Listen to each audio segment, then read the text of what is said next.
Trust in Black and White is a documentary that tells the story of contemporary race relations through the lens of Black and white women.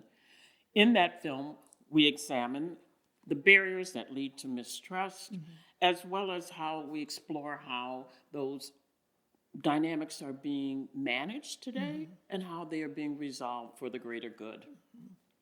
Yeah, and it's funny because we started off with this project as psychologists, just talking about race relations. And we thought, well, maybe we'll videotape those conversations, put up a little YouTube video. And before we realized it, the enthusiasm from women across the country exploded. And now we're actually preparing for a full documentary, and we're really excited. Yeah.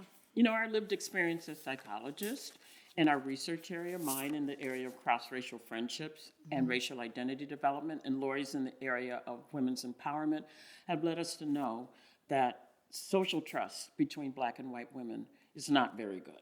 I mean, let's be honest, Deb, it sucks. It really does, really does. And there are many barriers to that. The historical baggage of slavery, the current day racial discrimination, the stereotypes and controlling images in the media, this disparate racial treatment and gender discrimination and harassment. We know that we all experience that in terms of gender discrimination and harassment, but there's a difference in terms of either the racial lens through that.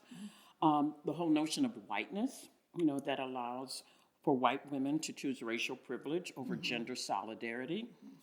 Our family socialization process, how we grew up and what we were told. And sadly, some of the faith traditions and the religious beliefs that we have, systems that support systemic racism, and then the age-old competition over love partners and love and sex partners, whether it's same sex or opposite sex. And so when we first started off the project, you know, we talked about social trust. And the way that we're defining social trust for this project is we believe that it is both an emotion and a choice. And as an emotion, it's a feeling of benevolence and caring for the other racial group.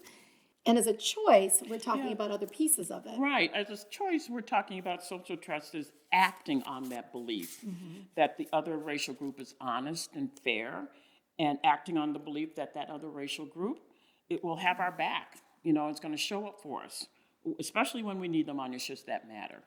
So we've listened to women across the country share their experiences and their stories about social trust, and we have learned a lot. We're actually going to be documenting some of those experiences during our retreat, and then we'll be playing those in the documentary itself. Yeah, we have a story arc that's going to talk about the underpinnings, the historical underpinnings of that social mistrust, particularly between Black and white women.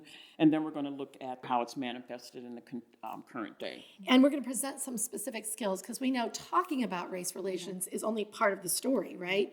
It's the tip of the iceberg. We now are going to start to develop some competencies and look at skills and how we can actually be better humans for each other. Yeah, we're going to talk about very specific skill sets like holding multiple realities, identities, and perspectives, how to use privilege for mutual benefit and not a social, you know, like not a power grab, like we hear about it now. That's not going to work for us. And also the connecting of intention and impact. You know, when people talk about that wasn't my intention, but here's the impact, helping people understand how we bridge the gap between intention and impact. You know, there are many powerful insights that we learned in our listening circles that we did across the country. The one that really stands out for me was one that came in at one of our earlier circles where they, one of the women said that women are the keepers of the culture. And as long as racism is in the culture, then it's up to women to be kind of that catalyst for change. And we thought that was so powerful.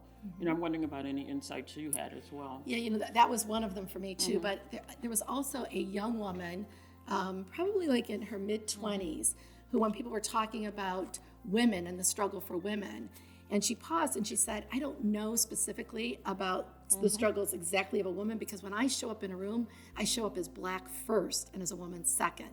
And it's, you know, that just struck me probably as a white woman that here was this woman in her mid-20s talking about she knows and recognizes her racial identity is what she leads with in her life. And so we've learned so many things, so many great insights.